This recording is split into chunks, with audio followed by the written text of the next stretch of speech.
10, 9, 8.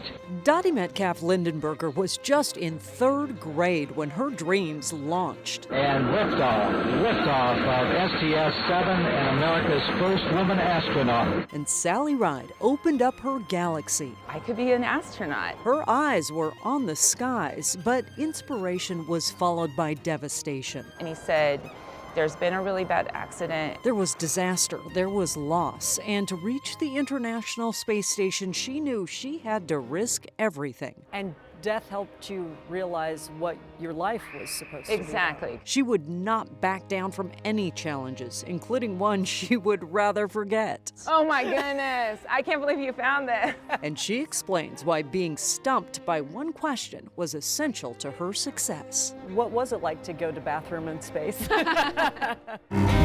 Success is messy, and this is what it looks like. Hit and miss is about really successful people and their mistakes. You have to keep taking your best shot again and again, and it is going to be hit and miss. What did you want to be when you were a little kid? I remember a whole lot of friends dreaming of becoming big stars, actors, athletes, musicians, but aiming for the real stars. Being an astronaut seemed the most pie in the sky, literally out of this world. But not for Dottie Metcalf-Lindenburger. She was focused, always, since grade school in Colorado. Made a model of the space shuttle out of the cardboard center of a roll of paper towels. Went to space camp, knew in her bones what she wanted to do. Now, she drew up her own flight path to get to NASA, but in reality, it was not a straight shot. There were a lot of turns, including one that led to a job teaching high school science in Vancouver, Washington. A student asked her an unexpected question, and it became a compass to the stars. Okay, so tell me about this interesting question you got from a student that changed your trajectory. Yeah, so I created an astronomy class because I wanted students who were struggling to still get through science. And this student asked, how do you go to the bathroom in space? Because we were doing a human in space unit.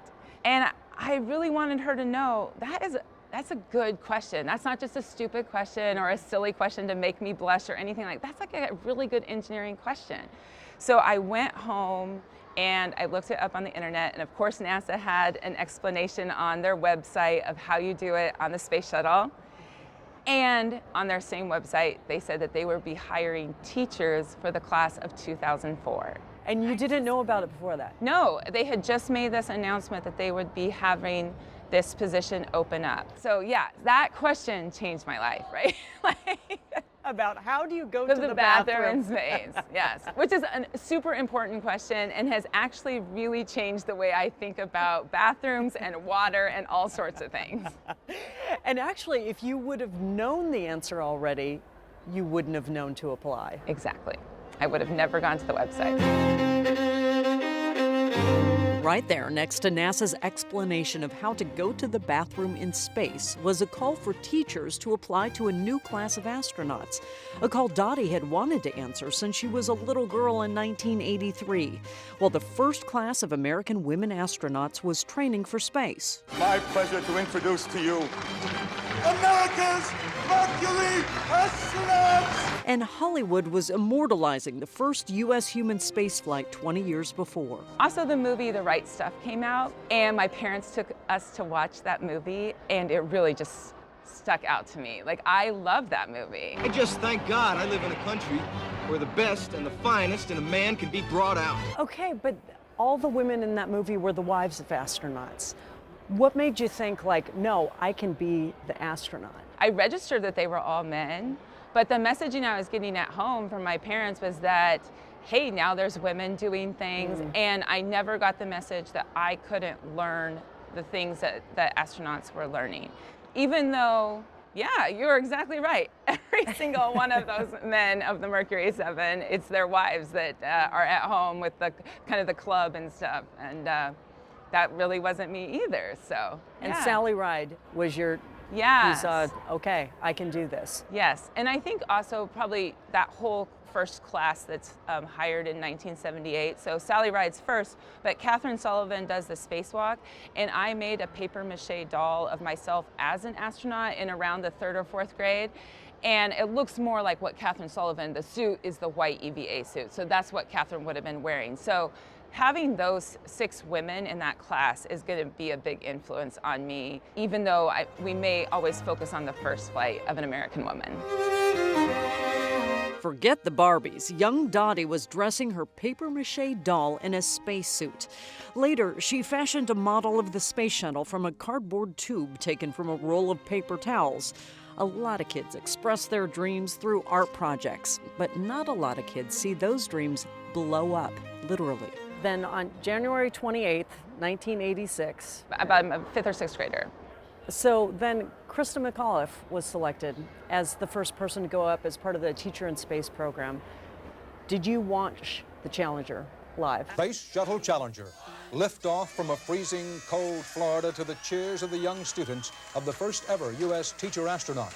I was trying to that day. So my teachers knew I really loved space at this time, and they knew what a big deal it was. We've rolled a television into our classroom. So I had been watching off and on the broadcasting, and then I needed to run an errand to the library. So I was down at the library doing something. On my way back, my first grade teacher, who knew how much I loved space, he caught me in the hall and he said, "There's been a really bad accident and we're stopping the recording." TVs were on in schools across the country because of Krista McAuliffe.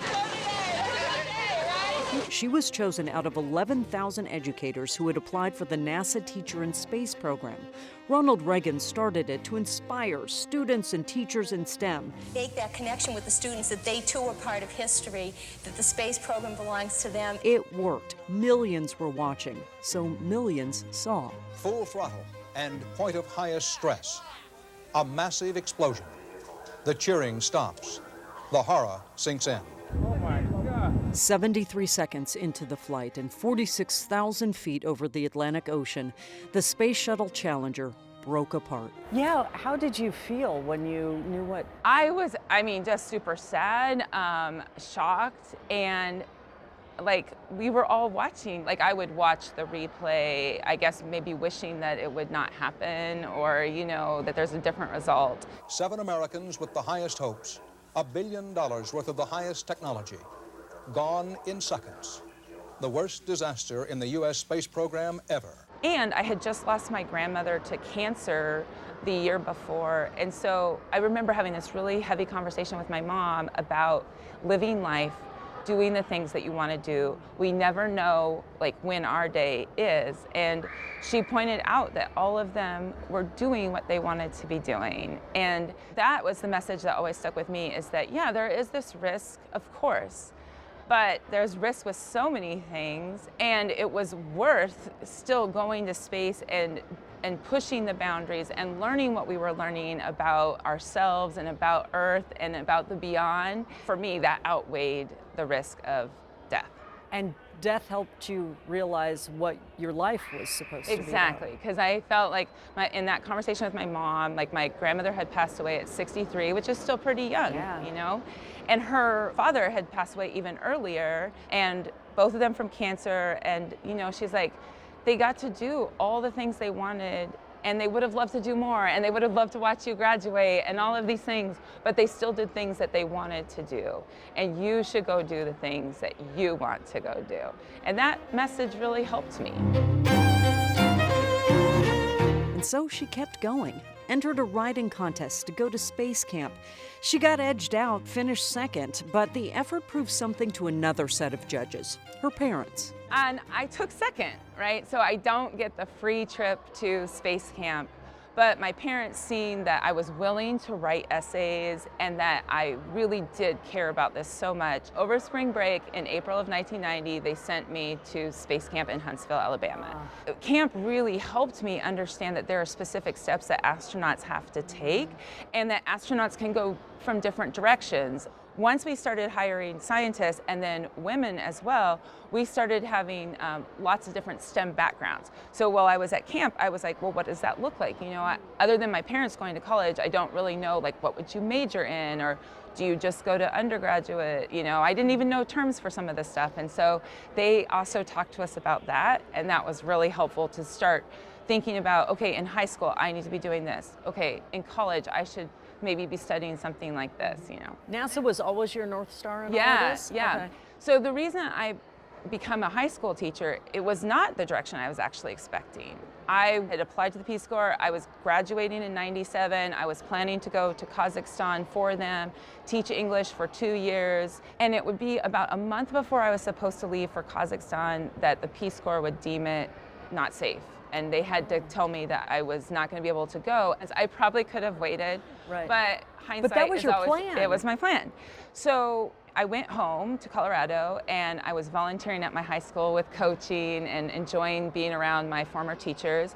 And my mom and dad, who had been teachers, were like, well, do you want to try teaching for a little bit just to see? I mean, that would be a pathway here for a while, and then you can go back to graduate school and your checklist of getting to NASA. Wow.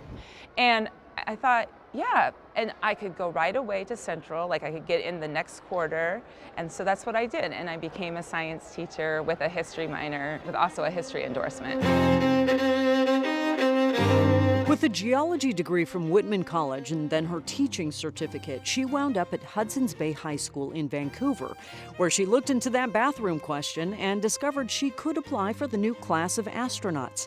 Now, shortly after that, NASA mission STS-107. There's some troubling news here about the Space Shuttle Columbia, as we haven't heard from it yet. The time of landing was supposed to be right about at this moment. February 1st, 2003, Space Shuttle Columbia re-entered the atmosphere over Texas and Louisiana and disintegrated. This is very ominous type of talk.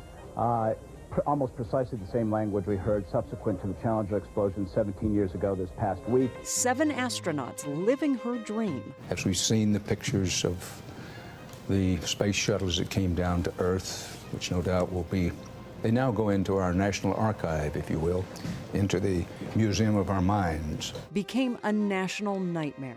The flag at the White House at half-staff. What remains now is for the nation to mourn, to express its respect, its condolences, respect for the astronauts, condolences to their families, for the investigation to begin. Then 2003, Columbia happens. Right. And so the announcement had come out, and then we have that tragedy, and I still decided that I still really want to apply for this program again, because I know there have been successful shuttles since Challenger, hundreds, and I want to be a part of that. Even those of us that were coming were told, you know, we may not, because we don't want to fly astronauts if we don't have a safe way to return to flight. So we watched, and part of our education in that class of 2004 was to watch how all NASA centers and all of the programs that NASA has out around the United States were working towards a safe return to flight of the space shuttle. And we wouldn't do it until we knew it was safe. Did you really have to wrestle with that, or? Not really, because I just saw it as like being behind the scenes and doing all the training and learning from these incredible people. And if I didn't fly, I knew I had gone for my dream.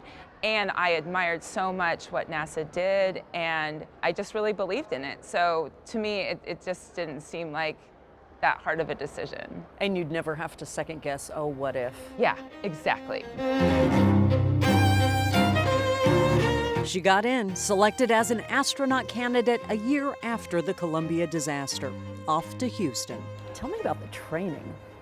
Oh yeah. That sounds really intense. It's intense training. It's awesome training too. Like, so we start out with survival, both land and water survival training, not as intense as the military, but more as a way to bring our class together, so that out of the box thinking and troubleshooting. Can you give me an example? Yeah, so for example, when we were in Maine, we had all of the survival equipment in our seat kit that if we eject from a T-38, we would have this with us. Okay, well, how are you going to sleep at night? How are you going to signal for help? Are you going to be able to make a fire? So we learned how to quickly take our parachute that would have come out with our ejection and make that a really good tent. And so we got better at making tents, because at first we did them big and wonderful looking, and we froze at night. So you learn to bring that body heat, bring the tent shape down so your body heat is trapped with the 2 other people that you're sharing it with. We learned how to quickly start fires from bark and using our mirrors, and there's usually like some sort of magnifying glass or something too in your seat kit. Yeah. And then when we did water survival, we learned how to quickly get out of our chutes, because your chute could now pull you down as an anchor in the water and drown you. You're learning about your equipment, you're learning about yourself, and you're working with a team. It's pretty fun, but hard. Yeah, imagine. And you're finding that things like your parachute can either literally save you or sink you too. Exactly. You're clearly a driven person. I'm guessing you have a healthy streak of perfectionism in you. Probably, yes. Yep, you could ask my family members and they would say yes. So what kind of adjustment did you need to make to be able to free yourself up to actually confess your ignorance by asking questions, and also to make mistakes and learn from them? I had to realize, okay, you have to be vulnerable in learning, and also others learn from you. I need to ask the questions I need to know, and it will probably benefit someone else listening too. I really appreciated a Marine telling me, if we have a weakness, probably someone else has that weakness too. Just get through it, get over it. And hearing that from someone who was already a full-up astronaut, who is an experienced Marine, and who is willing to share that was super helpful for me. What was it like to be among other people like that, where you're competing against each other, but you're also each other's support network? Try to focus less on that and focus more on getting through all the training that you need, because you really do have to pass all that training. And it's written tests, it's performance tests, and it's group performance tests. You have to perform, and you're gonna make mistakes, but your team is counting on you too. So training that way and working and training together, that really that makes you stop being so competitive, just being competitive as a group and helping each other across. To me, that's what really made us a special class together, and your brothers and sisters, right? You really care about these people for the rest of your life because they helped you accomplish your dream. After years in NASA classrooms and simulators, building physical and survival skills and completing leadership, language, and mission training, the dream came true. She was chosen for STS-131 to replace and retrieve parts of the International Space Station. Launch scheduled for April 5th, 2010. What do you remember from that day? There's this part of you that's this is the day, right? This is potentially the day that we're gonna launch. And also I had supported so many flights before this that I also had watched scrub after scrub. And so also a part of you was and it might not be the day. So how you balance this anticipation and excitement with also a little bit of reality of the weather hadn't been always great in the morning. We were getting this morning fog, so they can't launch us if it's too foggy. So anyway, we get up, we have our breakfast as a team, and so now you start doing the tradition stuff. And it's this is cool, we're part of this tradition that's been going on since the 50s, essentially, and this is so cool. I got suited up, I do remember that, and then we walk out to the van, and then it's starting to be real. Yeah. Get in the van, drive out to the launch site, and the vehicle is as gorgeous as we're approaching it. It's all lit up. The moment she had been dreaming of since a kid. There it was, the real thing, not made out of paper towel rolls this time. And I was flying on Discovery. So this is oh, this is the vehicle I love. I made the model, and now I'm so excited to fly on this. And then we get up to the 195th level, and that's how we get loaded in, and I'm the last person to get loaded because I'm mission specialist too, so I'm the last person on the flight deck. And I just took a moment to just look around and look back at where I knew my parents, my husband, my teachers, all these people that have come to see me, and to just really think I'm super thankful that this wouldn't all happen if all these people hadn't helped me. So I just remember that moment of just gratitude and thankfulness.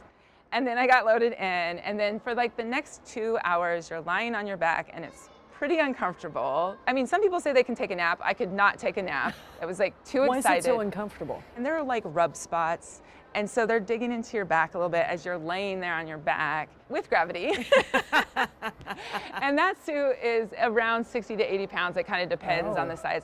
So, you know, you're feeling it. And then about 20 minutes before the vehicle will launch, then we start doing the real checks of the checklist, like the checklist that starts to matter inside the cockpit. And that's when it starts really like, okay, we're gonna go. We haven't been given the go yet because they still have to wait till the window, but we're getting ready to go. And then it's pretty surreal from there. It just becomes a like, this is like the simulator, only it's the real day. So, you know, make sure everything is going right. You know, we only see it from blast off from the outside. Yeah. Like, what is, are you We are just looking holding up. on, or are you No, we're in a seat and we had a 5-point harness on, and we're looking up, and you can look out the windows. You're not seeing anything really because it's just looking out into darkness. So the shuttle had 1,500 circuit breakers and switches, and a lot of them are in that front cockpit part. Wow. So we're looking up at all of this. We're following along on the displays. So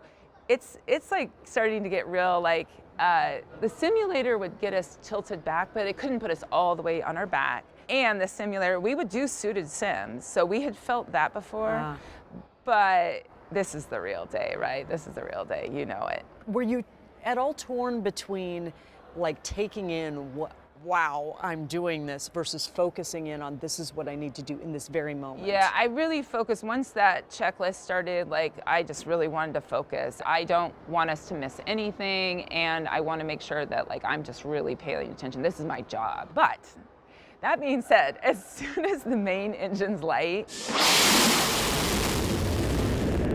and you feel that little twang, and then the solids light, and there's just like this incredible thrust on your back. And I've never, thankfully, been rear-ended in an accident, but I've heard other astronauts that have equated to like a rear ending or like a football team tackling you from behind. Yeah. You know? And I haven't had that happen either, but it was an intense amount of energy. And then what gave us permission to just kind of laugh and acknowledge this is that our commander and pilot, they both start to kind of giggle a little bit, and then they were like, that's really something. I mean, if you listen to the audio loops, it's like, one of them is like, that's really something, that's a lot of energy there. And then I just started laughing, and I was like, this is crazy. Like, it really is crazy energy. And then we just focused right back. Like, it was just like we needed to like have that little like relief acknowledging that this is a lot of energy, and we're on a controlled explosion. And we acknowledged it, and then we got right back to like boom, boom, boom, you know? So how long are you being tackled by the football team? That part is really with just in like the first few seconds, like probably even less than a second, but it feels like it's going on. Then you're shaking, and I equate it to like being on a wooden roller coaster for like 2 minutes and 20 seconds. And then the solids come off, and then that kind of shaking vibration goes away, and then it's really smooth. And then we start to pull 3 Gs towards the last minute of it, and it starts to get really uncomfortable because you're pulling it. We've pulled more than 3 Gs, but you're pulling it through your chest. It feels like someone's sitting on you. And right when you're like, okay, this is getting uncomfortable, the main engine's cut off, and then the external tank is gonna come off, and we're in space. We're like floating up. Floating and working. Their 15-day mission delivering 8 tons of equipment and cargo that takes 100 combined hours to move, and conducting 3 spacewalks, replacing parts of the ISS ammonia tanks. That was the work. Tell me about the play. Oh my gosh, the play is so much fun. So I love looking out the window. A geologist, like, could you think of a better place to be and be like, textbook, that is like textbook continents colliding or dividing. And I still have not been to many places on Earth. I mean, I've had a chance to travel, but like, I still haven't gone to Australia or South America. And so just like looking at these beautiful places from above is amazing. And the person that is in me that's the amateur astronomer, looking out into the Milky Way and just truly seeing the color of stars, and so many stars because we're above the atmosphere, above light pollution, above the atmosphere that makes them twinkle and just like, you know, filters out some light. It was just mind-boggling and beautiful, just stunningly beautiful. So looking at Earth and looking out. And then my daughter was 3 when I was in space, and I just, I think all of us have this kidness. We have to like float down the space station. We have to tumble and flip around, and she loved getting those videos. And we got one video conference, and she just thought that was like, how are you doing that, Mom? Like, can I do that? Wow. Now, when any one of us sees a globe, we tend to look for things that we recognize. What was it like? Astronauts do the same thing. Yeah, what were you looking for? What did you recognize? Yeah, what helped me is the volcanoes, specifically Crater Lake. Like as a geologist from the Northwest and as a teacher who had been there, oh, I know all those volcanoes. And as soon as I saw Crater Lake, I'm like, oh, I can find where I taught, and I can find Portland and Vancouver and all these places. And then what was hard for me is growing up in Colorado, there are a lot of places that have front range. Wyoming has front range. New Mexico has front range. And so it took an airport, finding the Denver International Airport with its distinct, like swooshy white top, that helped me be able to pick it out. So you can see that from space. We can see that from space. I know people always ask, but we can see structures from space. So yes. What she couldn't see yet was her place in history, made in the company of 12 other astronauts, including Stephanie Wilson, Naoko Yamazaki, and Tracy Caldwell Dyson. History that almost didn't happen. When you were at the International Space Station, I believe there are 4 women, and that's still the record. That is still the record. That is correct, yes. What was that like? Did that mean something to you in the moment? It meant something more when I returned. In the moment, I was just excited to be there, but all of us were just excited. I loved Stephanie and Naoko, so I was so excited to fly with them. And then to meet Tracy in space, it was like the icing on the cake. It was not supposed to happen that way. Our flight was supposed to be earlier in like January, February timeframe, and she was coming up in March. And then our flight got postponed to April, and she's there, and we get to float in and see her. Later when I came home, and I really thought about like, okay, you were a little girl, and American women hadn't even flown in space until you were a 3rd grader. Now we're seeing women in space, and there's more of them. Like, this is a big deal.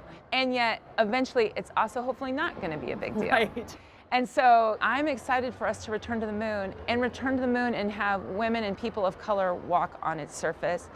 And then it will not be as big of a deal anymore, because then we're going to be working on the moon, and it's going to be all of us, right? So there's that moment when, yeah, it's a big deal, and then maybe someday it will not be as big of a deal, and that's okay. Yeah, you hope it won't be as big of a deal for your daughter. Yeah, right? Exactly.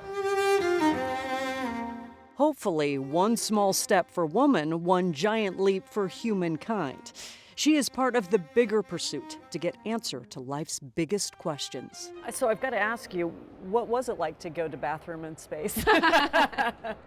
Yeah, well, I am really excited about the space station toilet, and I got to use it. The shuttle toilet, I mean, both of them use a funnel connected to a hose, and suction pulls the urine in. The shuttle goes into a tank. On the space station, we reuse that liquid. So today's coffee is tomorrow's water or coffee. No. Yeah, we use about 90% reuse of sweat and urine on the space station. And you kind of have to. I mean, water is such an expensive resource, and we all need it.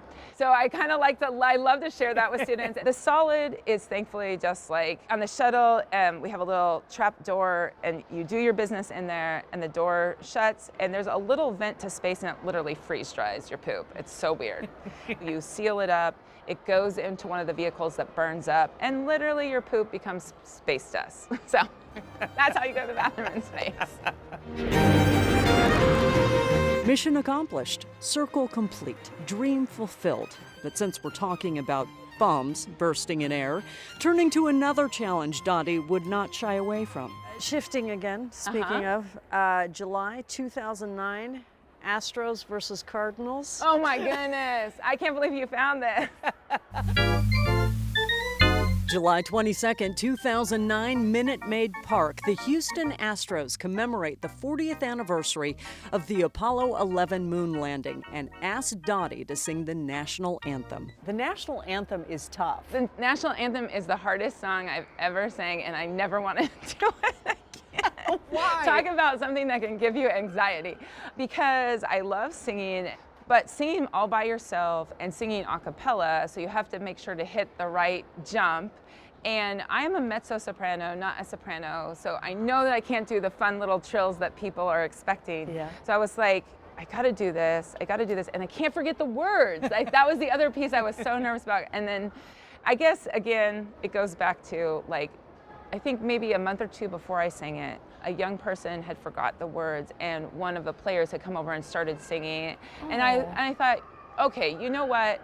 You're making too much out of this. But I did have the words in my hand, squished up on paper, just in case. Like that's really going to do anything for me. But it just made me feel better. It's like my little security blanket. So yes, I sang the national anthem. How did it go? The bombs bursting in air. And I think it went fine. People said it sounded good. People who know how hard it is to sing it were like, this is fine. And my voice didn't crack. I made it through all the words. These were the important things. And to give it honor too, because my grandparents had been in the military, so I was also trying to give that honor. And the home of the brave. Ladies and gentlemen, astronaut Dottie Metcalf-Lindenburger. She's honored the country with her service in the classroom, in space, and underwater as an aquanaut. She retired from NASA when she was barely over 40. So we practiced all these ways. That's something we do at NASA. Now she's a Museum of Flight trustee and STEM advocate. Her flight path was not as she drew it up. Better. How would your message, your experience be different if you hadn't been chosen? When I was down there for the interview, I felt once again like I've put it on the line, and that's what I wanted to do. I wanted to try for my big dream. I would hope that I would also have been like that persistent. I'm lucky. I get it the very first time I try for it, and they had this unique position of having teachers as astronauts. But I recognize that there were a lot of astronauts who applied multiple times, and it didn't come the first time. And I admire their persistence and their grit. I was around these 35 people, some teachers, some pilots, doctors, engineers, scientists. They're all at the top of their game. They're all amazing. Every one of them would be a great astronaut. Somehow I got selected and some of them didn't. But I just knew after that week, I was like, I tried for it. And that week was amazing. So it wasn't whether you hit or miss, it's that you actually swing. Yes. Thanks for watching Hit and Miss. You can find me, Monique Ming Laven, on Instagram, Facebook, and YouTube. Links are all on KIRO7.com/hitandmiss. And next time on Hit and Miss, Luli Young brought haute couture to the land of flannel and hoodies. Downtown Seattle turned destination for fashion mavens with the means. It's very important that I see that sparkle in her eye, that she feels like she's in her skin. Her fashion house expanded, designing everything from wedding dresses to workwear, but it threatened to come apart at the seams. It was a really big shock, and I had never experienced that before. And at that time, our sales pretty much overnight dropped to half. And now Luli talks about mending her own mistakes. We tested it, it didn't look right. So under armpits looked like butts for a second. That's on the next Hit and Miss.